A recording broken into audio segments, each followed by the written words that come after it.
Hello बच्चे लोगों, आप सभी लोगों का स्वागत है हमारे इस प्लेटफॉर्म के ऊपर। तो आप मेरी स्क्रीन के ऊपर देख रहे हैं legal studies for CUET UG entrance exam. यानी कि हम एक सीरीज स्टार्ट करने वाले हैं जो किन बच्चों के लिए है, जो 10+2 के बाद अपना career as a law graduate build up करना चाहते हैं। ये उन बच्चों के लिए ये वाली सीरीज़ जो है जो हम स्टार्ट करने जा रहे हैं, जिसका आज ये वाला पहला लेक्चर, जिसके अंदर हम सिर्फ सिलेबस के बारे में डिस्कस करेंगे कि CUET के द्वारा बताया गया कौन सा सिलेबस है जो हमको लीगल स्टडीज़ के लिए पढ़ना है।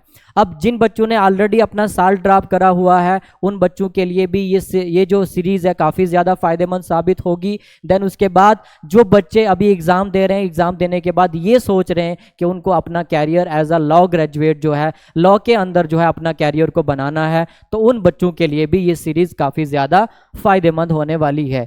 तो ये वाला जो लेक्चर है आपका, जिसके अंदर हम सिलेबस के बारे में सिर्फ डिस्कस करेंगे, ये आपका लेक्चर जो है ये जॉब्स अड्डा के ऑफिशियल चैनल के ऊपर जो है वो अपलोड कर दिया जाएगा। बाकी के जितने भी लेक्चर हैं वो आपको मेरे खुद के पर्सनल चैनल के ऊपर जो है वो मिलने वाले हैं।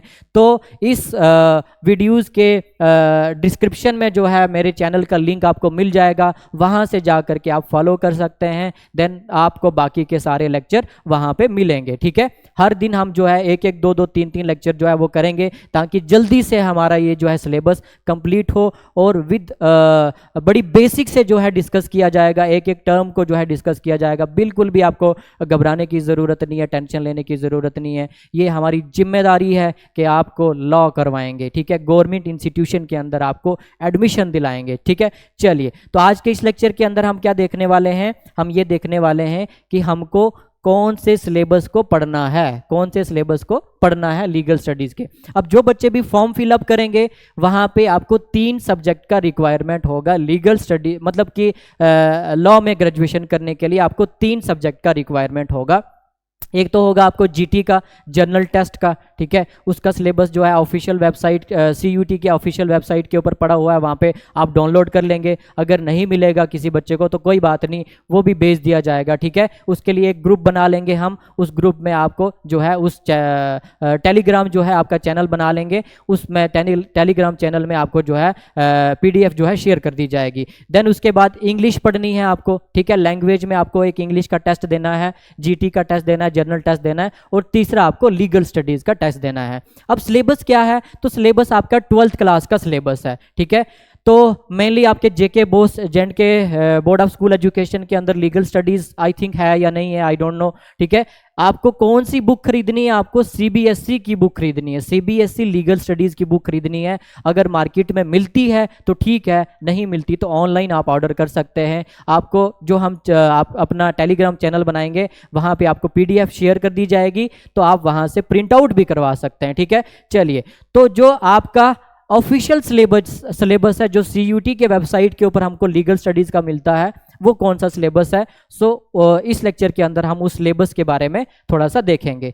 तो आपका जो पहला चैप्टर है जुडिशरी के ऊपर है। जुडिशरी के बारे में आपको पढ़ना है, मतलब इंडियन जुडिशल सिस्टम किस तरीके का है, इंडियन जुडिशल सिस्टम में सबसे बड़ा कोर्ट कौन सा है, फिर उस बड़े कोर्ट को कौन से कोर्ट फॉलो करते हैं, फिर उन कोर्ट्स को कौन से कोर्ट फॉलो करते हैं, मतलब हायरार्की क्या है, ऑर्डर क्या है, सीक्वेंशियल ऑर्डर क्या है। ठीक है, और उसमें चलेगी किसकी। ठीक है, सबसे पावरफुल कौन होगा। तो इसके अंदर हमको उसका स्ट्रक्चर, हायरार्की, कोर्ट की हायरार्की, और इसके अलावा कितने लीगल ऑफिसेज होते हैं इंडिया के अंदर, उसके बारे में पढ़ना है। फिर कॉन्स्टिट्यूशन का क्या रोल है जुडिशरी में, ठीक है, उसको जो है हमको पढ़ना है। उसके बाद हमारा जुडिशल सिस्टम जो है वो इम्पार्शियल है या पार्शियल है। ठीक है, ये पढ़ना है। अभी आपको ये टर्म्स जो हैं ये बड़ी भारी भारी टर्म्स लग रही होंगी, जब हम इनको डिस्कस करेंगे तो आपको इतनी आसानी से समझ आएगी कि आप बोलेंगे वाह मास्टर जी क्या बात है। ठीक है, उसके बाद जजेस की अपॉइंटमेंट कैसे होती है, जजेस की ट्रेनिंग कैसे होती है, उनका रिटायरमेंट सिस्टम क्या है, कैसे उनको रिटायर किया जाता है, कौन सी एज में रिटायर किया जाता है, हाई कोर्ट के लिए क्या पैटर्न है, सुप्रीम कोर्ट के लिए क्या पैटर्न है, अगर जज को रिमूव करना हो तो कैसे करेंगे। सेम उसी तरीके से आपका जुडिशियल रिव्यू क्या होता है, तो ये हम पहले चैप्टर के अंदर पढ़ेंगे। ठीक है, उसके बाद सेकेंड चैप्टर के अंदर टॉपिक्स ऑफ लॉ, ठीक है, लॉ ऑफ प्रॉपर्टी क्या है, लॉ ऑफ कॉन्ट्रैक्ट क्या है, लॉ ऑफ टॉर्ट्स क्या है, क्रिमिनल लॉ सिस्टम किस तरीके का है इंडिया के अंदर। उसके बाद कोर्ट के अलावा आपका जो आर्बिट्रेशन होते हैं, जैसे कुछ ट्राइब्यूनल्स हैं, जैसे कैट होता है सेंट्रल एडमिनिस्ट्रेटिव ट्राइब्यूनल, सैट होता है स्टेट एडमिनिस्ट्रेटिव ट्राइब्यूनल, एनजीटी होता है नेशनल ग्रीन ट्राइब्यूनल्स। ठीक है, अभी आपको बड़ा भारी भारी लग रहा होगा कि सर ये इतना सारा पढ़ना है, तो बिल्कुल भी चिंता नहीं करनी है।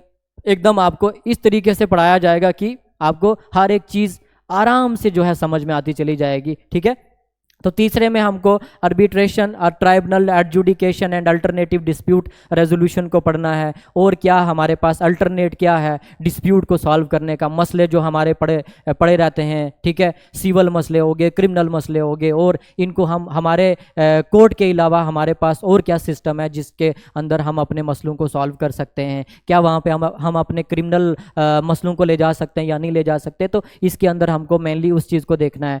फिर उसके बाद ह्यूमन राइट्स के बारे में पढ़ना है। ठीक है, इंटरनेशनली जो है हमारा कॉन्स्टिट्यूशन जो है, हमारा इंडियन जुडिशल सिस्टम जो है वो ह्यूमन राइट्स की प्रोटेक्शन किस तरीके से करता है। तो यहाँ पे मेनली आपको फंडामेंटल राइट्स देखने को मिलेंगे, फंडामेंटल ड्यूटीज़ देखने को मिलेंगे, डीपीएसपी देखने को मिलेगा, तो वो सारा कुछ। उसके बाद कंप्लेंट मैकेनिज्म क्या है, आप किस तरीके से कंप्लेंट कर सकते हैं। फिर उसके बाद लीगल प्रोफेशन इन इंडिया। ठीक है, लीगल प्रोफेशन इंडिया में किस तरीके से स्टार्ट हुआ। ठीक है, एडवोकेट कौन होता है, लॉयर कौन होता है, डिफेंस क्या होता है, प्रोसिक्यूशन क्या होता है।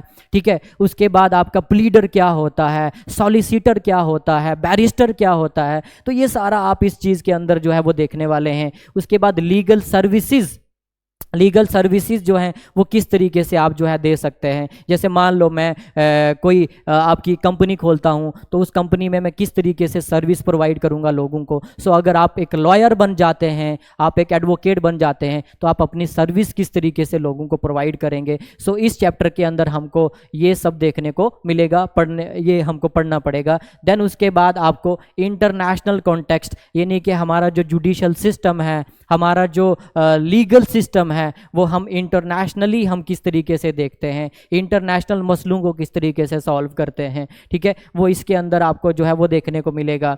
उसके बाद लीगल मैक्सिम्स के अंदर आपको क्या पढ़ने को मिलेगा कि कुछ टर्म्स होती हैं आपकी, लैटिन टर्म्स होती हैं, फ्रेंच टर्म्स होती हैं, उनके क्या क्या मीनिंग्स हैं। क्योंकि हमने जब अपना कॉन्स्टिट्यूशन बनाया है तो हमने दुनिया के काफ़ी सारे कॉन्स्टिट्यूशन से काफ़ी सारी चीज़ों को जो है वो बोरो किया है। ठीक है, क्योंकि जब हमारा कॉन्स्टिट्यूशन बन रहा था उस वक्त दुनिया में काफ़ी जगह पे कॉन्स्टिट्यूशन बन चुका था, तो हमने सब दुनिया के कॉन्स्टिट्यूशन को अपने सामने रखा और अच्छी अच्छी चीज़ों को हमने क्या किया है, अपने कॉन्स्टिट्यूशन के अंदर इनबिल्ट किया है और अपना एक ज़बरदस्त तरीके का कॉन्स्टिट्यूशन तैयार किया है। तो कुछ जो आपकी टर्म्स हैं वो उसी तरीके से आपकी जो है वहाँ पे हमारे कॉन्स्टिट्यूशन के अंदर मैंशनड है। तो उसमें इंग्लिश लैंग्वेज में उन टर्म्स का क्या क्या मतलब है, तो वो ये आपको देखने को मिलेगा, जिसमें आपके डायरेक्ट क्वेश्चन जो हैं वो आपके पूछे जाते हैं।